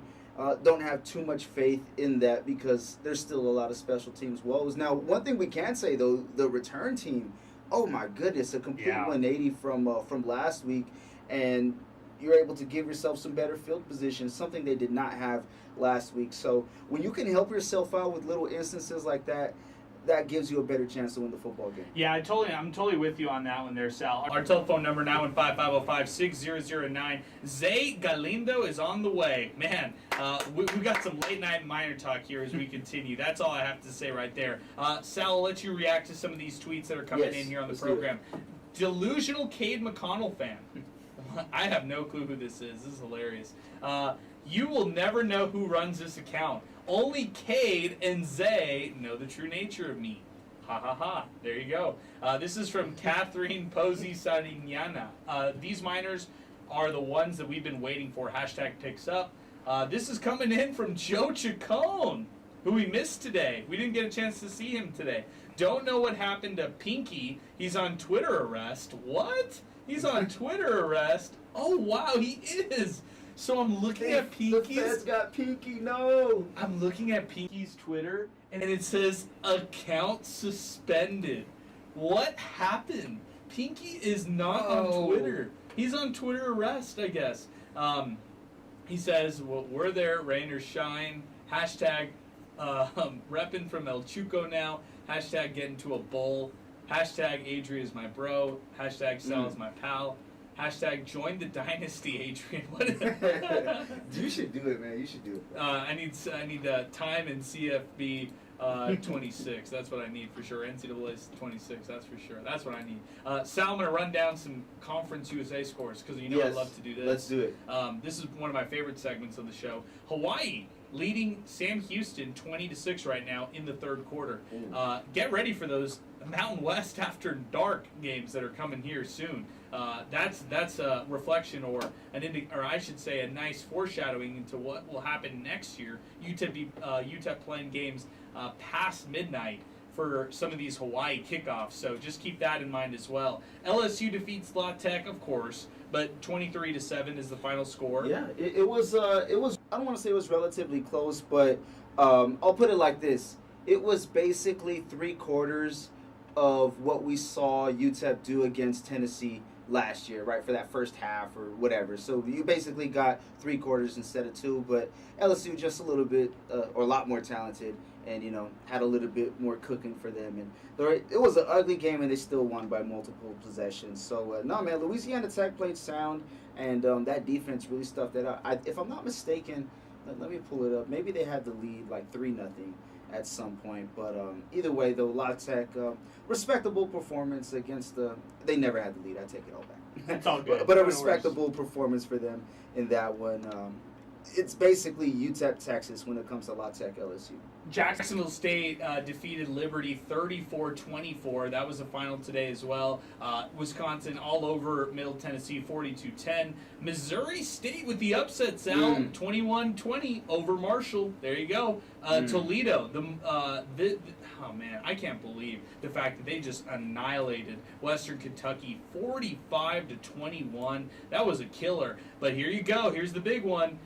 New Mexico State 21, Tulsa 14. American Athletic Conference who? Right. We're talking about WAC who, right? Old school. Were they in the WAC at the same time? I have no clue. I just know Conference USA. They were in the same conference. Man, this was it was a relatively good game. I believe 3-0 at halftime. I'm trying to pull up the boxes here. 3-0 at the half, and pretty much a back and forth affair in the second half. And the Aggies, man, getting it done in the final couple of moments here. Logan Fife, a late touchdown to lift the Aggies over Tulsa. And kind of got a flashback of what it was like when Tulsa would come to the area, right, where it's a one-possession game or, next possession could take the lead and win it, whether it be on the road, for the team on the road or for the team at home. But, no, this was a solid game. And don't look now, man, but the Aggies are 2-0. So we got a lot of comments coming in on YouTube. So got to get to the YouTube comments here on the program. Really appreciate. I think this is Bumps 8 who is chiming in and giving us some of the YouTube comments. So I appreciate him. So I'll read some of these for you, Sal, because I think you're gonna like some of these. And we have some good ones here on the program. By the way, you could check us out on Inspo Lens on YouTube. You could also watch us live on Twitter and X. We got a lot that came in. This is from Antonio Delgado. I think he's Tony who just called in. Again, don't fall for the Malachi Nelson hype. 100-yard passing if you removed the 178 yards after catch. He said, nasty loss for the Dodgers today after great pitching. I love that. That's hilarious. And then he said 54% completion with the ice face. And then he said, not a good performance from a 5-star. I'll just say this. Look, and then he said, garbage time for Locklear. Good run, I guess. But I'll just say this. The fact that UTEP got this win and got a chance to have this opportunity, have this chance to, go out there and, win this one here today and do it in dominating fashion, they needed the explosive plays from Malachi Nelson. Are you going to get him at the absolute greatest level that he could be? Of course not. It's his second overall start in his entire college football career. But I would say for today and for the win that they had, I'll take only positives away from this one right here for him. We can look at it like this, and you can split it down, right? It's 14 out of 26, but let's use the 26. I think out of that 26, there were 2 throws that they were just completely bad and had a chance to get picked off. So every 13 throws, you're going to get one that's a dud or just like a head scratcher. But we can also flip it around and say, hey, every 13 throws, you're probably going to get 2 touchdowns, at least in this game. So I'm not going to look too much into the numbers, more so the moments. But this is a game that they could afford to be aggressive and kind of throw some deep balls or kind of play some playground football in that regard. I don't want to dig too deep into that, though. Me neither. I don't want to dig too deep at all. I would just say that for Malachi Nelson, having the opportunity to do it today and throw for 4 passing touchdowns, that was big in itself. What do you think of the Cade McConnell 2-point conversion? Oh, my goodness. The crowd went crazy. You know what's my favorite part, too, is right when that happened, you could hear the excitement from John and everybody, but there was somebody had mentioned, I can't remember who it was, but they were like, a guy who is extremely loved by this team and the sideline is going bananas, something along the lines of that. And that's what you want to see, man. Like, Cade got to provide that in a moment. Like, hey, my number's not called a lot throughout the game, but when it is, I'm going to try my best to deliver it. And that's what he did, man. So props to that. I don't know why they went for 2. Maybe it was just the feel of it all and stuff. In the end, it paid off because they got a PAT blocked, if we're going to dig that deep. But, I mean, hey, that was fun, man. Anytime you could get your guys into the mix. And kind of reminds me last week when Utah State went for 2 when they didn't really need to. Yeah, it was the exact same play. It was like, hey, we got stunted on like that. Now let's do it, and let's have that opportunity to do it to them like that as well. As we welcome in Zay Calindo into the house, UTEP Zay. Late night Miner Talk edition, guys. We are burning the midnight oil figuratively and literally here on the program, and we are making things happen here. Zay Calindo, welcome aboard to the program for the first time. He's with us here. We are live on Inspo Lens, YouTube, and Twitter and X. Also want to mention we are here, 600 ESPN El Paso, presented by Jack in the Box. I'll let you get yourself settled, Zay. But immediate takeaways today after this one here, UTEP with a dominant 42-17 victory over Tennessee Martin. Yeah, I mean, they did what they needed to do, right? And, you play an FCS school, you expect to win, but we haven't seen UTEP win like this in a while. So it's good to see that. It feels nice. I know that the coaching staff felt nice about it as well. So, at the end of the day, anytime you can put up 42 points, anytime you can get a win, and anytime you can get a win by that much, you're going to be happy about it, regardless of the opponent. Yeah, I feel like for most of the fans today, overly positive, and as they should be, there should be nothing kind of otherwise right there. The fact that Cade McConnell went in for the 2-point conversion, that was the last conversation we had right before you jumped in, so I'll jump you into that conversation, Zay. What'd you think? Cade going airborne to score that 2-point conversion. Yeah, I think that anything that I can take away post-game from Scotty Walden, I'm going to, because I stayed there until 12 a.m. listening to his presser. So, I mean, he said it himself. He thinks that, going into the game, he thought Cade McConnell probably only had like a 20-inch vert. But now, I think we all know it's got to be at least 30 inches or more. Pause. And I just think that, it was crazy, man. I'm looking down at my camera, and I see just a flying Cade McConnell in front of my face, and it's just like, where did this come from? We know Cade. I love Cade.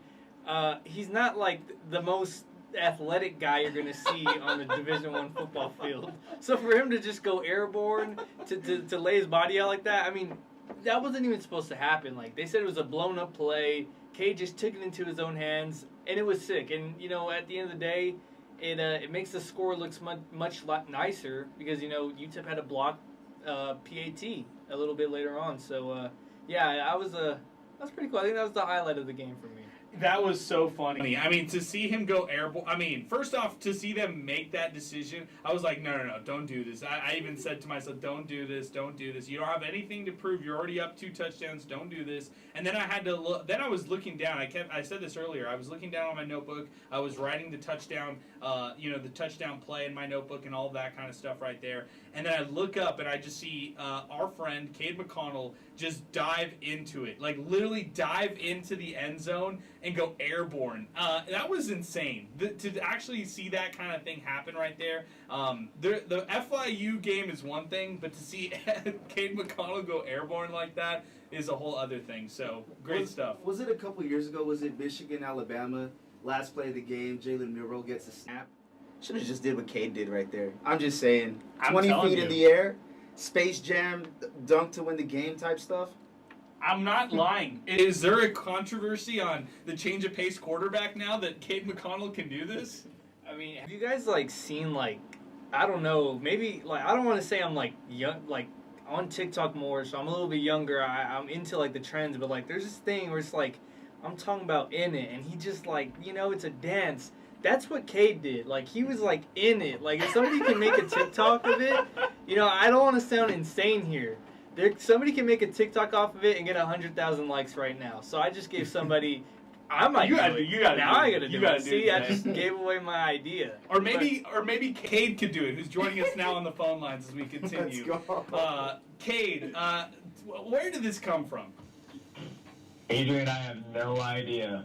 I mean, I have no clue whatsoever. Between you and me and the rest of the people listening on MinerTalk right now, I probably have no business doing that, but somehow it happened. So it's pretty fun, I'm not going to lie. That was amazing, and then the response was incredible too. The whole sideline went insane, and I was saying how I was looking down, and then I just see you get the ball, and I was expecting a throw, but for you to put out your entire body and for you to just extend the play and to actually make it in like that, yeah. Have you ever done that before, like in any single game? You know, I'm pretty sure that at my time at UTEP, I don't know if I've ever gotten to run the ball in for a touchdown, 2-point conversion, or like that. And so that was the first time running in the paint, and it was for sure the first time I ever even thought about jumping over someone. So I'm not gonna lie, Adrian, it was really fun. It was a lot of fun. Probably one of the more fun plays I've ever had in my career. Okay, our goal is to get you trending on TikTok from what Zay was saying. I have no clue what he's saying about making this a loop or making this almost like a dance in a sense, but that's our goal over here. You gotta make that edit, man, Zay. Just do it yourself. I'm going to. I'm doing it as soon as I get home.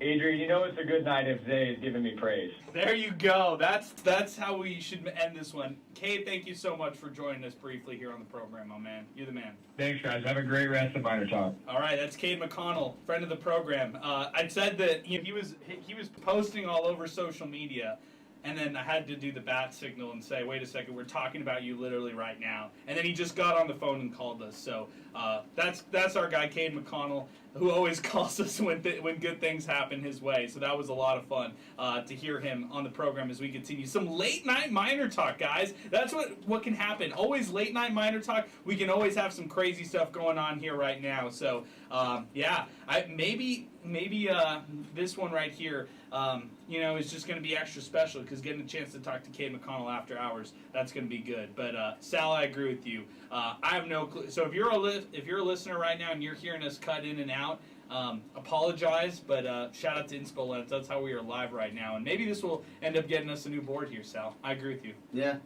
I'm all for it. It's the great sacrifice. Matter of fact, 2 sacrifices, right? The audio cutting out maybe could be the sacrifice for a new board, but I'll raise you another one. The Fed's getting Pinky for a UTEP win. Pinky sacrifices Twitter freedom for UTEP fan Mesa freedom to go out there and have fun tonight. I don't know. We'll see. My goodness. A couple of the high schoolers were out there tonight. This is something we always check on, UTEP recruiting and what that looks like. Kingston Jeffrey's there today, Zay. A guy that you got a chance to watch here, yesterday for Eastwood High School. He was in attendance for the Miners here tonight as part of their recruiting efforts. Joe Fernandez, the quarterback over at Pebble Hills, he was out there as well. Did you notice anybody else, or was it just kind of hard to see knowing that it was a packed crowd here tonight? Yeah, it was a little hard to see, but there was man, they probably had north of maybe 50, I don't know. It was a lot of guys, a lot of recruits, whole family with them, of course, so that was cool.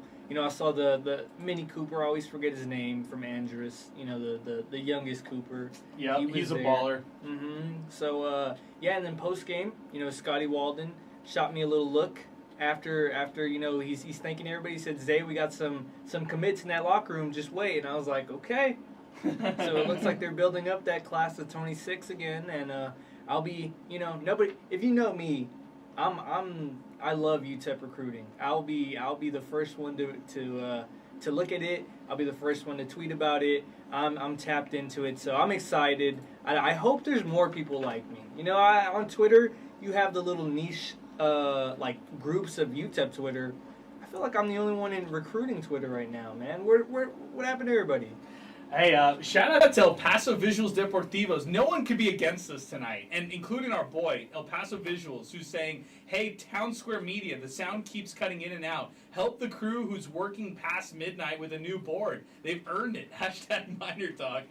Thank you, Visuals Deportivos. We need your help here on this one. We need everybody's help on this one right here. To free Pinky.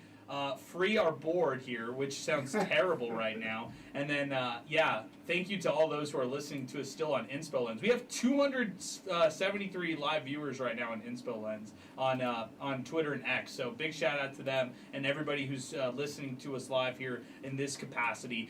Zay, give me some other takeaways from the post-game interview with head coach Scotty Walden. We heard the first part of that and how excited he was initially. So give us some more thoughts here from the post-game. Yeah, I mean, he was in total, he was happy with how the game went. You know, he didn't really have much negatives. He did talk about, he didn't talk about it, but he did touch base on, the two blocked field goals or the field goal attempt that went wrong. They said he got to clean that up. But, for the most part, it was a positive response. They had Ashton Emery, Hassan Wilson, Malachi, of course, and then Micah Davey in there as well. And, I mean, they all four of them were they were when they asked about the Texas game, they really didn't seem to what's the word? I don't want to say care, but they were gonna take this win and savor it. Have a good night, not worry about having to face a top 10 team, or I don't know if they're top 10 anymore, but a top 25 team on the road next week, which is going to be a tough thing to do. So not much takeaways. Kind of about what you'd expect after a 42-17 win. Any players did you guys got a chance to talk to? Yeah, Malachi,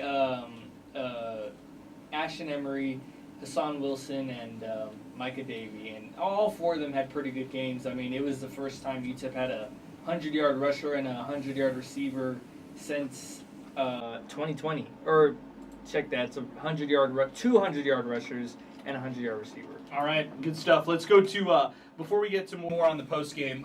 Let's go to the phone lines right now. Hotline is ringing. That means Mondo the Monster Medina is joining us right now as we continue. Now in 550-56009. Mondo, you got a chance to watch this one from the sideline. You joined us out at the district. We appreciate you as always. EP Sportsnet, also Puros Miners, bro. Appreciate you as always working with us here on the sidelines and the coverage with 95.5 KLAQ. We are after hours, MinerTalk after midnight. You're joining us live, and I'm just going to let you have the floor, my man. Give us your thoughts after this one here. Well, first of all, it's great to be on the program, and I'm literally just leaving campus after we did the Puros Miners, bro. And Adrian, it's everything that we talked about when we were there at the district. We talked about it when we did our little thing there, and we talked about how this minor team needed to go out there, and when you play a team that you're on paper better than, you got to go out there and destroy them, and that's exactly what this UTEP minor did. This minor team did, especially defensively, and that, of course, that forced fumble, set the tone for this team. And one thing that I noticed before the game started, this team was focused, especially Micah Davey. And I know that you guys talked about that he was one of the gentlemen they got to speak on the post game, and he was laser focused, and it showed in the game. And then we saw how Malachi had a tremendous game. I mean, records were set. It was a thing of beauty to see that offense run as well as it did today, and then the defense. I mean, I was so impressed, especially that stands where you thought score a touchdown 4 times or 5 times they forced a turnover on downs. It was impressive.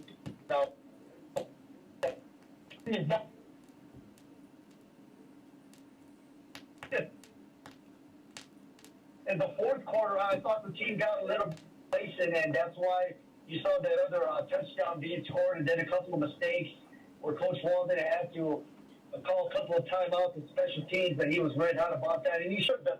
At the same time, this team is not used to having that big of a lead with that much time left on the game. But overall, I was very impressed with everybody involved with the team, with the coaching, and of course, the execution of the plan. And like I said, it's what we expected to do for them to do, and they went out there and they did it. I feel like for UTEP having this opportunity to be as dominant as they did today, Mondo, the other part to this is it was an FCS team, but this was a team, in UTEP last year that lost to Southern Utah. And this year they had to come in with more swagger, more confidence. they lose this one, they lose the fan base for really the foreseeable future for a lot of these home games. But on the flip side, with this win, now you get people excited about Louisiana Monroe in 2 weeks. Now you get people excited about La Tech in 3 weeks. And those are the games where you really need the fan base to show up. So 31,000 tonight. Thought the crowd was solid, especially the students tonight. And credit to them, especially the fact that a lot of them stayed after the lightning delay. Let's be honest. I mean, that's the first time ever, and I think I've been in UTEP football now for maybe 7 or 8 years. I can't remember. It's the first time ever I had to break out the gear for rain. You know, the little hoodie, the raincoat. I'm being honest. We've been blessed with tremendous weather. So the fact that the fans stayed, but you're right. We talked about this before. This was a make or break game. It's like the M&M song. Like, hey, you get one shot. The city of Paso gives you one shot. Well, this was the one shot, and for the first time in a very long time, the UTEP Miners delivered on that. Another thing, what was your take or what was your analysis on quarterback Malachi Nelson tonight? You know, I thought he played pretty good. You know, of course, he's still learning. Second game ever that he's starting. You know, he made a couple of great passes. Of course, he missed a big one where Montes was open there. That would have been a surefire touchdown. Once again, I think we had a penalty delay of game, or maybe have to call a timeout because that was going to happen. But I really have no real big problem with Malachi Nelson because remember, he's a second start, and like I said, he did throw some tremendous bombs. A lot of it too, let's be honest, the yards after the catch, I think that was Odom that did that, or maybe it was can't remember number 88. You know, Torrid Goins. You know, that was the yards after the catch. But of course, Odom was a big block on that touchdown as well. So I still like what I'm seeing with Malachi Nelson, considering his second ever start. All right, man. Final thoughts. Give us your wrap us up with some final thoughts here as UTEP heads to Texas next week. Go out there, get your check, get back healthy.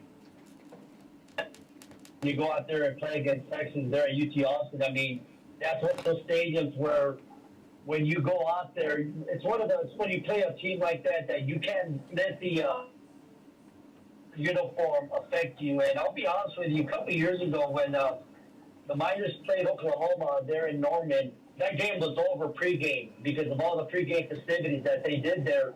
And then all of a sudden the game started. It was 21-0. The one thing I did tell Coach Walden that I was very impressed that last year when we went to Nebraska, went to Tennessee and Colorado State, this team was ready to go. You know, obviously they had better talent at those schools, but this team was not faced by the stadium, and I don't expect that. I expect that to be the same way, that they're not going to be faced to be there at Texas, but of course the Miners are going to be big underdogs. But like I said, hey, they did their job tonight, and that's all that matters right now. Good stuff, Mondo, as always. Budos Miners, bro. Check them out. EP Sports Network. Check them out as well as our sideline reporter here for our coverage of UTEP football and the radio. Nothing but love, Mondo. Thank you as always, man. Love you, Mondo.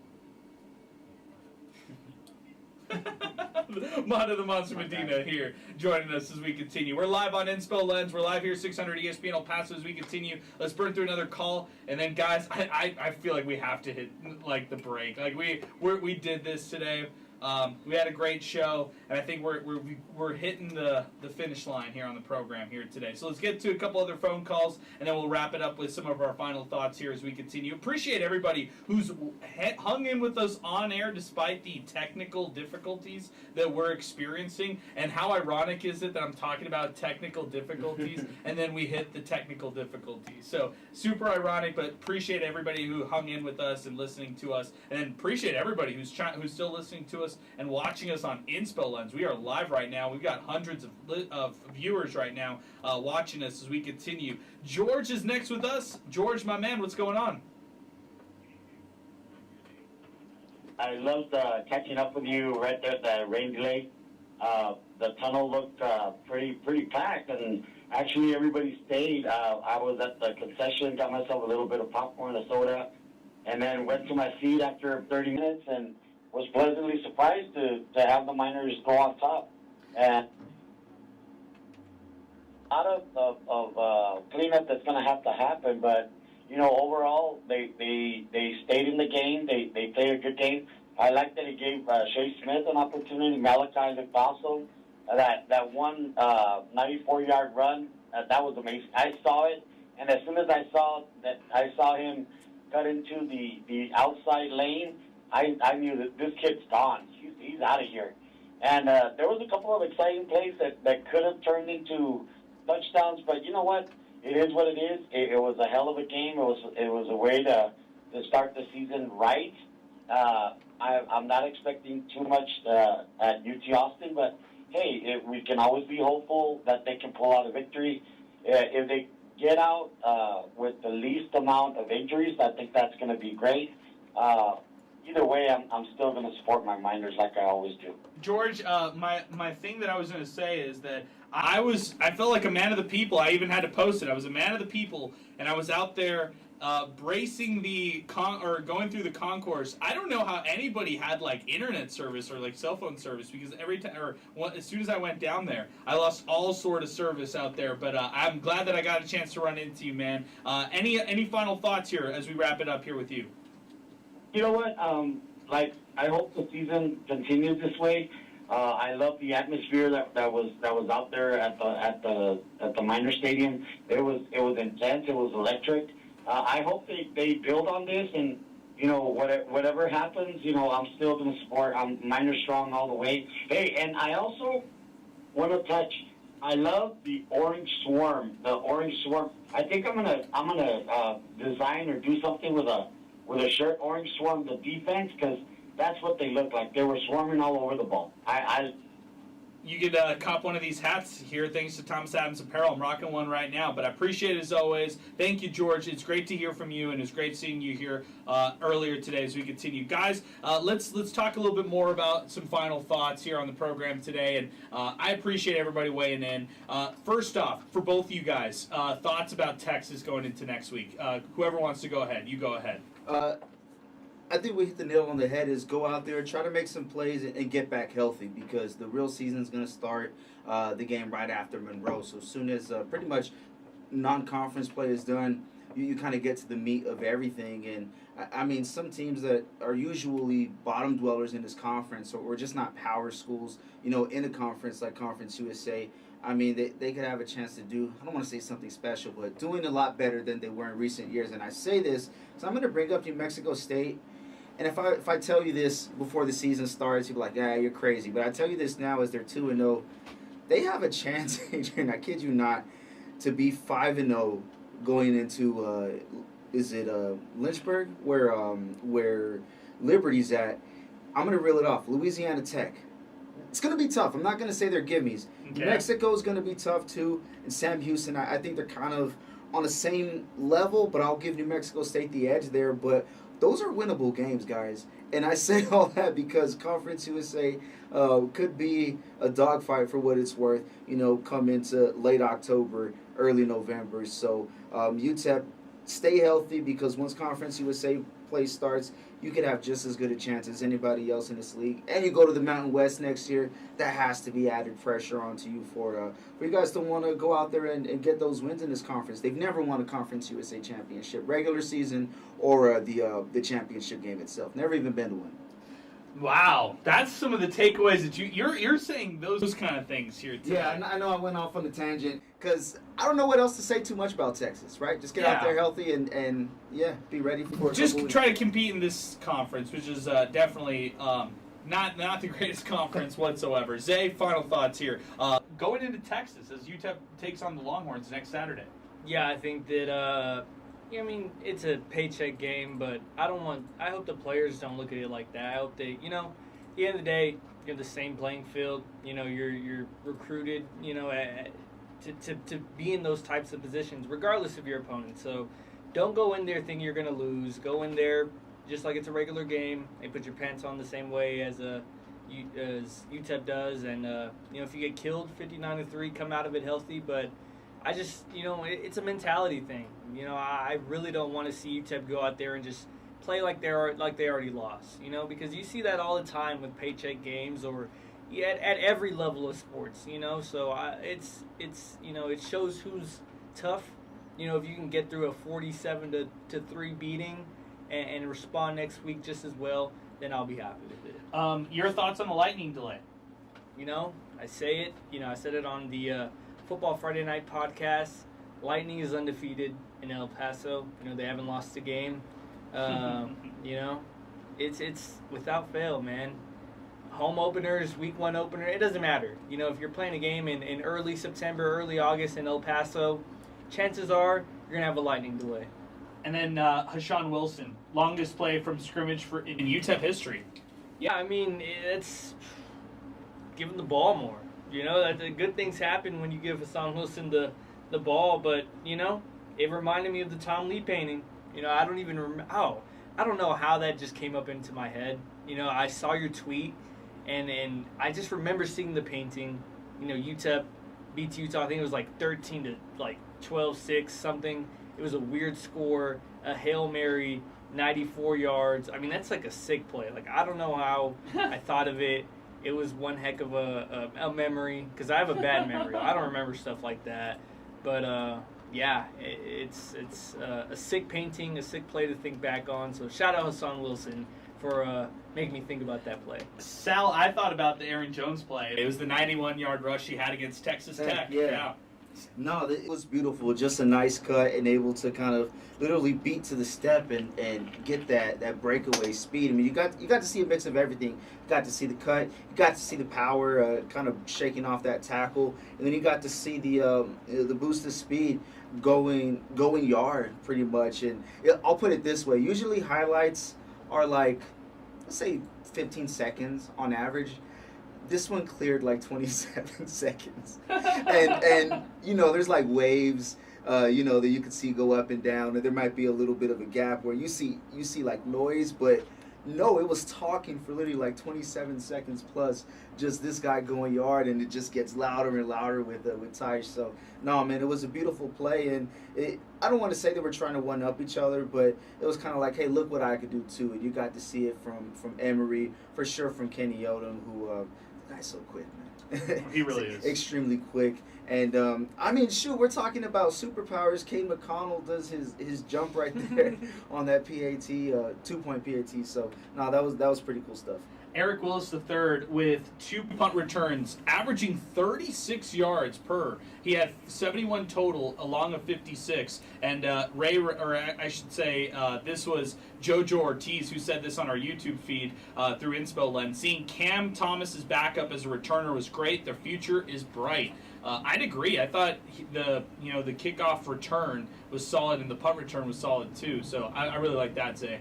Yeah, I think that, you know, we see so much of Cam Thomas in the minor back position.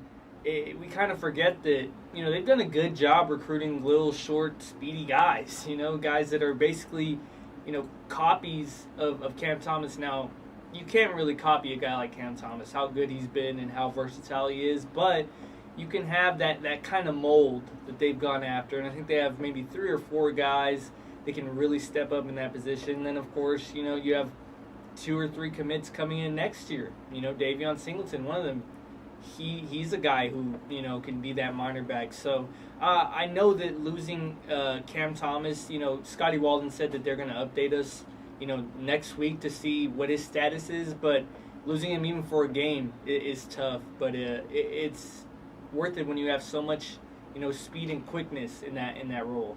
Appreciate everybody listening to us on YouTube. This is from Antonio Delgado saying, YouTube feed is great. Thank you, Chris. That's all you, Chris. Appreciate you from his Inspo Lens. Also, Jojo Ortiz saying, shout out Adrian's hat. Said, if UTEP wins 6 games, I'm dyeing half of my head blonde like Zay. And then Ray saying, all around great effort. Defense was outstanding. Superman Cade. There you go, Zay. A little shout out to the hair. You know, I appreciate it. You know, somebody said it looked like burnt popcorn the other day, so oh my gosh, gotta take my win. Got the laugh from Sal in the back there. I like it. I missed it. My bad. No, it's all good. I love it. I was just gonna say this, that we're winding things down, Sal. That's what I was really gonna say. And we're going to just say thank you to all our listeners out there. Thanks to all the sponsors out there as well. Jack in the Box has got us holding it down with us. Jack in the Box is our spot because cravings don't have a curfew. This is your reminder reminder, go visit your nearest Jack in the Box before and after every game. And they've got multiple locations in town, open 24/7, 365, 7 days a week. So big shout out to Jack in the Box. Big shout out to Boomy Dental. If you're looking to get those El Paso Roots shirts, make sure to listen to Sports Talk this week. We're going to have some more giveaways. We're also going to have some giveaways on our Instagram or social media accounts. So make sure you follow us at 600 ESPN El Paso and follow them as well at Boomy Dental. Shout out to Thomas Adams Apparel. They developed these Orange Swarm hats. I'm rocking the Orange Swarm hats today because the Orange Swarm only allowed 17 points today. Really impressive stuff by them. Follow them on social media at Thomas Adams Apparel and be on the lookout with MinerTalk. We're going to have our best merch drop yet coming up here in a couple weeks thanks to Thomas Adams Apparel. They're one of our new sponsors here on MinerTalk as we continue. And then, of course, the District Pub and Kitchen West. We were out there today, had a great crowd, and we're so excited to be out there each and every week for MinerTalk watch parties here on the program as we continue. Guys, I think that's how we're going to wind this up. I want to say a big shout out to Andy. He was instrumental in us being live today. And without Andy here on the program, I don't think we could have been able to do either Chihuahuas baseball or MinerTalk. So Andy, big shout out to you, man. Thank you for everything that you did today. Thank you to Inspo Lens. With all the technical issues that we had, we didn't have Chris here with Inspo Lens, Adrian with Inspo Lens. We would have been able to also go on with no technical difficulties here on the program. Sal Montes, as always, holding it down. Yesterday, Football Friday Night, Sports Talk as well. Then into today. Wow, man. Sal, you can breathe a sigh of relief. And then Lions football right around the corner. It's right around. Yeah, they got Michael Parsons, but guess what? Aiden Hutchinson is back. There you go. There you go. Aiden Hutchinson's back. Zay Calindo, from the photos to the on-air stuff to the online reporting. We're going to see it all from you over the weekend. That's at least our expectations, Zay. Yeah, I'm going to get some rest first. I'll tell you that much. I think we all need some rest. For everybody here at the studios, we even have a line ringing in. I'm sorry. We're just not going to take it. We've got to get off air here on the program. It's past 1 in the morning. We appreciate everybody for listening to MinerTalk, presented by Jack in the Box. We'll be back in action next week, live from Austin, here on 600 ESPN El Paso.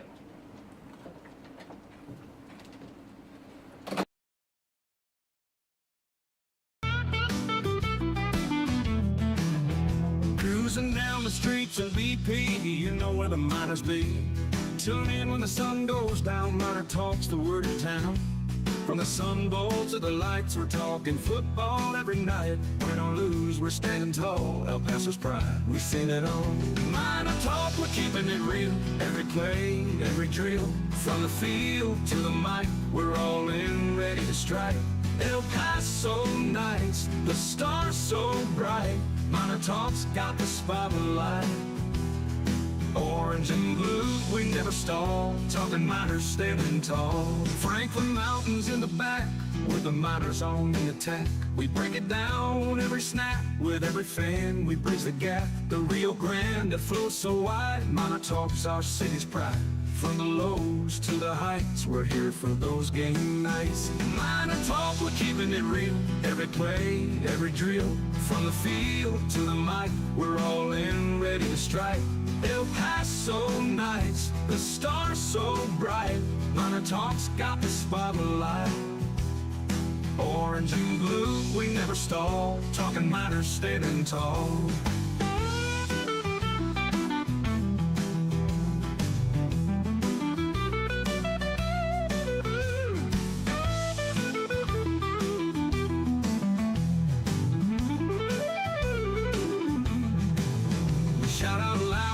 Crowd, every voice we make it proud. From the heart of El Paso, wherever miners let them know. MinerTalk, we're keeping it real. Every play, every drill. From the field to the mic, we're all in, ready to strike. El Paso nights, the stars so bright. MinerTalk's got the spotlight. Orange and blue, we never stall. Talking miners standing tall.